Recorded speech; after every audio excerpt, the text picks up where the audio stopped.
This is the StrikeEngine FPL Game Week 9 free hit predicted best team. This is going through the article that's on StrikeEngine.com. If you search StrikeEngine FPL, you will find this page and these links. So the data comes from the player points prediction tool. There's a link in the article to that, so you can go through it and search through the players and find out what you think is the best player. But anyway, back to the predicted best team from the tool. Overview.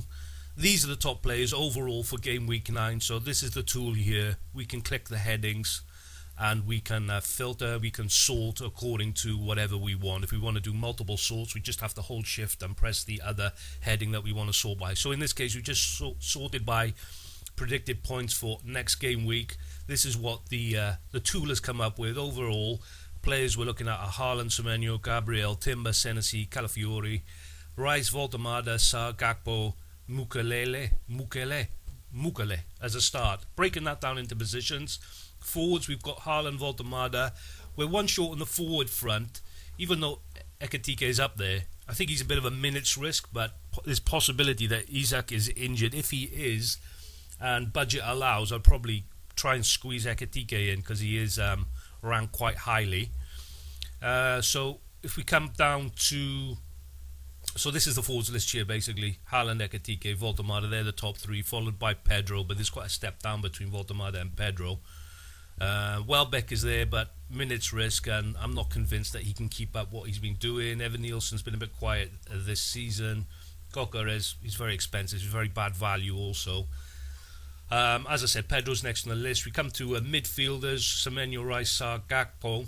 One short on the midfielders, so sorting it by position and then points for next game week.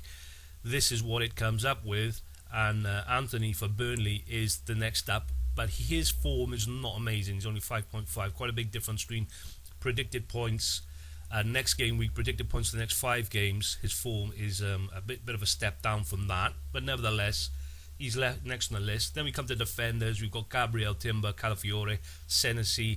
I need to be able to say this guy's name right. Is it Mukele? Maybe that's the way to go. Maguire, Archer, Gvardiol is on there, but I think they're all minutes risks for me. Maybe not Maguire so much, but let's see how it goes with Man United before I'm choosing them. And then we come on to keepers. Pope and Petrovic, surprisingly. Petrovic might be a surprise to some people, are the two top goalkeepers this week. So the interim team looks like this. Pope, Petrovic, the players I've just said. But there's a problem with this. We've got too many Arsenal players. We've got 4, so Rice has to go. He is the lowest ranking Arsenal player in the team. So going back to our mids list, the tool is giving Tavernier a big boost. So he will come in for Rice. Everything else looks good. One question about the tool here is, it's given a huge boost to Bournemouth. Is that justified, and why is it doing it? And the answer is they're playing Forest at home.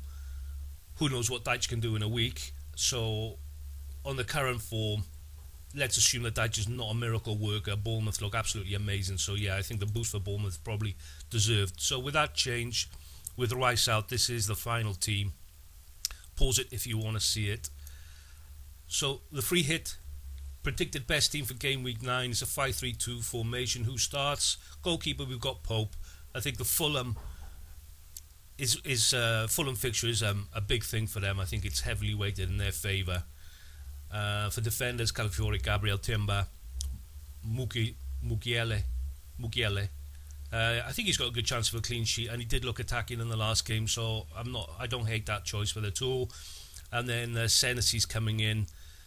I'm saying, can Forest score? I'm not sure how much Dyche can do in a week. And then we come on to midfielders, starting midfielders. Semenyo, going to make him vice-captain. Gakpo, and then Sarr. Surprisingly, the fixture difficulty tools are saying that the Liverpool-Brentford game is not a foregone conclusion. It could be very even.